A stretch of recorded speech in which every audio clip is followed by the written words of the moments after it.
қай уақытта біз тоқшылық көрдік. Жігіттер білесіңдер ме? 60 жыл мен 85 жылда Қазақстанды кім басқарды? Димаш Ахметұлы Қонаев аға басқарды. Сол уақытта бүйірлерің шығып, қарындарың тойды. Баршаңызға сәлем достар. Біз бүгінгі шығарылымды қазақтың біртуар азаматы Дінмұхамед Қонаев жайлы, әрі оның ұлтына жасаған қызметтері, тағы басқа қызықты ақпараттармен бөлісетін боламыз. Достар, біздің арнамыздағы видеолардың көп бөлігін көрермендеріміз арнамызға жазылмастан тамашалайды екен. Егер сізде осылардың қатарынан болсаңыз, каналымызға жазылып, қазақ тілді аудиторияны қолдауыңызды өтінеміз. Дінмұхамед Қонаев 1912 жылы 12 қаңтарда Верный, қазіргі Алматы қаласында дүниеге келген. Оның ұлты жайлы бұрында алып қашпа әңгімелер болған, бірақ ол таза қазақ, ұлы жүзден ысты руынан. Мектеп кезінде қазақтан шыққан тұңғыш инженер Мұхамеджан Тынышбаев сияқты болғысы келіп, инженер болуды армандайды. Орта мектепті аяқтаған соң, біраз уақыт аудармашы болып жұмыс жасап, кейін Мәскеу қаласына армандаған инженер мамандығы бойынша оқуға қабылданады. Оның Мәскеудегі студенттік шағында Кеңес үкіметінің қолдан жасаған ашаршылығы болып, қазақ ұлты ауыр күндерді бастан кешіп жатты. Бұл жағдайға құр қарап отыруға шыдамаған Мәскеудегі қазақ студенттер жиналып, биліктен өзгеріс талап етеді. Бұл жағдай ештеңені өзгертпесе де, ұлты үшін билікке талап қойған қазақтардың арасында Қонаев та бар еді.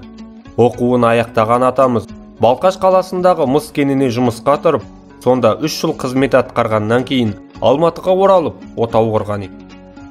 Кейін Ұлы Отан соғысы басталып, кен орнындағы еркектер майдан алаңына аттанады. Сонда кен орны директоры болған Қонаев атамыз әйелдерді жұмысқа алып, қазақ даласындағы өнеркәсіптің тоқтаусыз жұмыс жасауына өз үлесін тигізген. Майдан алаңына атылған 10 оқтың 9-ы қазақ даласында жасалған болса, сол оқтарға кеткен қорғасындарға атамыздың үлесі зор болды. Соғыс кезеңінде Қонаев Қазақ КСР министрінің төрағасының орынбасары болып тағайындалып, соғысқа қажетті заттар мен жауынгерлерді қамтамасыз ету үшін күндемей түндемей еңбек атқарған.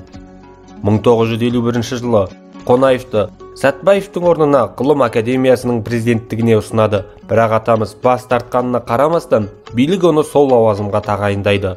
Осы уақытта Әуезовтен академик атағын кері қайтарып алу туралы сөз болып, шешім қабылдануға шақ тұрды. Бірақ Қонаев Әуезов үшін соңына дейін барып, Әуезов академик дәрежесін сақтап қалады. Қонаев президенттіктен кеткеннен кейін оған президент стипендиясы беріліп тұру керек болған. Бірақ ол бас тартып, бұл қаражат өмірінің соңына дейін қайырымдылыққа кетіп отырған. Қонаев атамыз 1960 жылдан бастап қазақ даласының президенті болып тағайындалады. Осы уақытта Кеңес үкіметінің бас кеңесшісі болған Хрущев мемлекет аралық шекараны жойып, Қазақстанның солтүстігін тың өлкесі етіп, басқаруды тікелей Мәскеуден жүргізбекші болған. Қысқасы елдің батысын өздеріне қосып алғысы келген.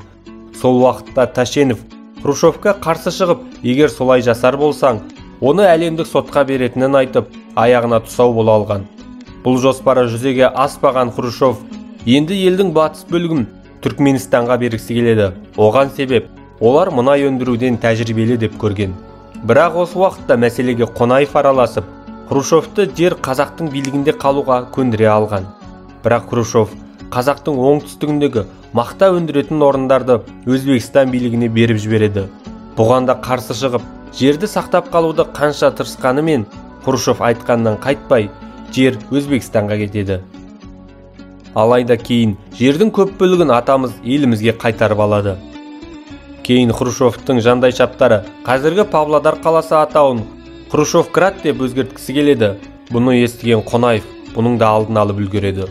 Бұл оқиға кейін Хрущевтің құлағына жетіп, аяғына тұсау бола бергесін Қонаевты орнынан алып тастайды.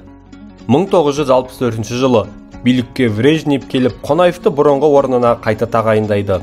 Сол уақыттан бастап 1986 жылға дейін Қонаев қазақ даласын өзі басқарады.